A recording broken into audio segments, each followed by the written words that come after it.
I know I've done a lot of videos all on the same day. You can tell because I'm wearing the exact same clothes. Not just kind of the same clothes, which I already do all the time anyway. The exact same clothes. And it's not even Thursday. I'm not wearing my Thursday shirt. But there is another thing we need to talk about, guys, and it's parsing. Parsing is one of those things that people, young Latin students, is really what I mean when I say people, they hate it. They don't want to do it, all right? It's almost as if, it's some kind of foul word, the P word. Shh, don't remind them about it.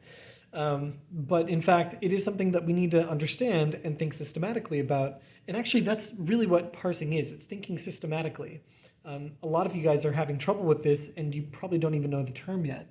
So let's talk about what it means. To parse a word is simply a fancy way of saying that you're identifying everything that there is to identify about that word. So, like for instance, if we're talking about nouns, on recent quizzes and tests, I've asked quite a few questions about what case a particular noun is. Um, but that's not all there is to know about a noun. There's, in fact, case, number, and gender. When you fully parse a noun, that's you identifying every aspect of that noun, and these are the things about a noun that might change. It could be in the nominative, genitive, dative, accusative, ablative, or vocative. And if you change the case ending, then you're changing the case and you're slightly changing how that word is used in a sentence. It still means the same thing as it meant before, but it's being used in a different way. So you need to be able to identify those case endings.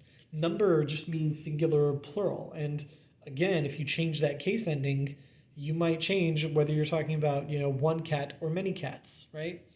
And that's something that we need to be able to understand. And then, of course, there's also gender, which doesn't affect nouns in the same way as case and number do, but still, it's one of the things there is to identify, and it's real important for noun adjective agreement. So we also need to be able to tell from the endings and from context if a noun is, masculine or feminine or neuter. All right. Now, I just wrote this for nouns, but in fact, parsing this way also works for adjectives because they agree with nouns. So they have case, number, and gender too. It also works for pronouns. The job of a pronoun is to take the place of a noun, so it has to have all the same things that nouns have, and they certainly do. Okay? So, especially in Latin 1, a lot of the kinds of parsing that we'll talk about, a lot of the IDing that we do, is going to be these things: case, number, and gender on nouns, and sometimes adjectives and pronouns. But you could also parse verbs. And in fact, on recent quizzes and tests, I have sometimes asked you what the person of a verb is. That's important for us to know. Knowing the person of the verb helps you know what the subject of your sentence is. That's not the only thing there is to parse. There's also number, which again is just singular or plural. So first, second, or third person, singular or plural. There's also tense. Now, if you're watching this the day I uploaded it, you probably have not thought about tense yet because we've only been seeing verbs in the present tense, but we are on the cusp as I speak right now. And if you're watching this in the future, then we've already done it of learning a new tense. And if you're watching this far in the future, you might know all the tenses. Um, so right now I've only written present and imperfect there. But there are other tenses too that we'll learn about later, and we'll just save voice and mood for later. We don't really need to know what those are right now. We'll know them eventually, but not in this video, okay? So if you want to see this in actual practice, we need to see a sentence and parse some words in that sentence. Luckily, earlier today I made a video on imperfect verbs, and I threw some sentences on the board with imperfect verbs. I literally just grabbed these same sentences and started parsing the words in them. So this is the one that says, my cats love to sit on the kitchen table, right? And I have a handful of nouns in here. I've got an adjective and I've got a verb. So I underlined mei feles together. It's a noun-adjective pair. They agree. And for a noun and an adjective to agree, that means they have to have the same case, number, and gender. And sure enough, if you parse these two words, what you find out is that they are masculine, plural, and nominative. They are all three of those things. It doesn't matter what order you write them or say them in, just as long as you can identify all three of those aspects. And when you look at something like this, you might pick it up from different contexts as well, right? Like feles is definitely plural in this sentence, but you might not realize that it's nominative right away. It's a third declension noun. That es could also be accusative, but you've got the extra context of mei in there next to it, and mei cannot be accusative. So if those words really do agree, and they seem like they do, then it's nominative, plural, and masculine. It's all three of those things. with some of these other words, kitchen, for instance, you see there that it is genitive, singular, and feminine. And that tells you something. That tells you that it's, probably modifying another noun, that it's, probably showing possession or doing something similar to that. And here it is. It's, in this case, it's describing the table. Which table? The table of the kitchen, or the kitchen table. They don't have like a single word for that. The table, to look at that one, is ablative, singular, and feminine. And the reason that it is so is because it's the object of this preposition in. They sit on the table. That is to say, on the kitchen's table.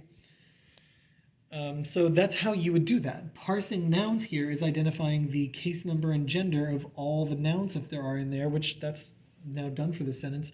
If you want to see a verb, well, here I have a verb. They were loving, which is third person and plural. I can tell that by the NT, and it's imperfect, which I can tell from the BA.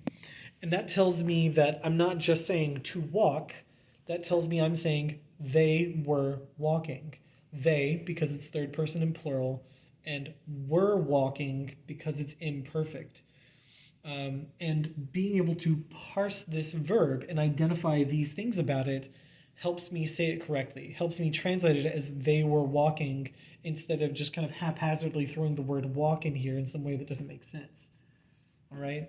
If you want to see more examples, I did it on the other sentences that I wrote this morning. So again, I've got some of this stuff is the same, right? I have cats as my subject again, so they're still nominative plural masculine. I've still got my table in here. It's not the same prepositional phrase, but it's still a prepositional phrase, so it's still ablative, singular, and feminine.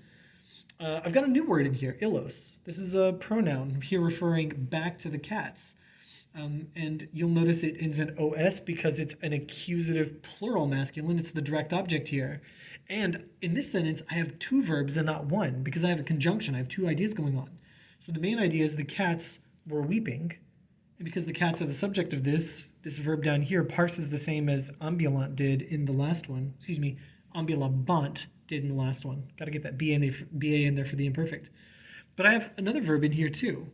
The cats were weeping because I was forcing them from the table. And that I was forcing them has a different ending on it. It's still imperfect. It still has a BA, but the M tells me that it's first person and singular. And that's important. That's how I know that the subject is I and not somebody else. All right, so being able to identify that is important. So parsing that verb tells you that this verb has a different subject than this one. All right, similar deal down here with this sentence that I also wrote up this morning. Always we are listening to the cats. You notice here, Felles is spelled the same, but I've parsed it as an accusative and not a nominative. And I'm using context clues to do that because when I look at my verb over here, audiebamos, it ends in mus. That means that it is first person and plural. And if that's first person and plural, then the cats, who are somebody else, cannot be the subject of it. We are the subject of all first person plural verbs. Therefore, that says we are always listening. The cats must be the direct object then, to the cats, who were desiring to sit, and again, on the kitchen table. Right? And these all parse the way we've seen other nouns and verbs parse. This bit down here is basically the same as the other sentences. And so the parsing is all labeled the same. I did write one more example just so we have one that's different from those because those all have imperfect tense verbs in them. And we will still, in fact, see present tense verbs too. So I wrote one extra example just so we have something else a little bit different from this morning. Now, it is necessary for us to wash the kitchen table because of the dirty feet of our cats, or because of our cats' dirty feet. All right? And yeah, I have a verb in here still, necessa est, but you'll notice this one is third person singular and present. There's no BA in there, although truth be told, est is irregular, so there wouldn't be a BA anyway. It would be erat, but it's not. It's present tense. So I've marked it as third singular and present. It is necessary, and then it's necessary to wash that table. The word table is still here. It's still singular and feminine, but hey, look, it's got a new ending on it now. And because there's an M here, I'm going to parse it as accusative. That tells me it's the direct object, probably the direct object of wash. Although the kitchen part's still the same. That's still genitive, still just describing the table. And then I've also got another genitive in here. I have felium, which is a third declension genitive plural. Because this is a third declension word, that IUM has to be genitive plural.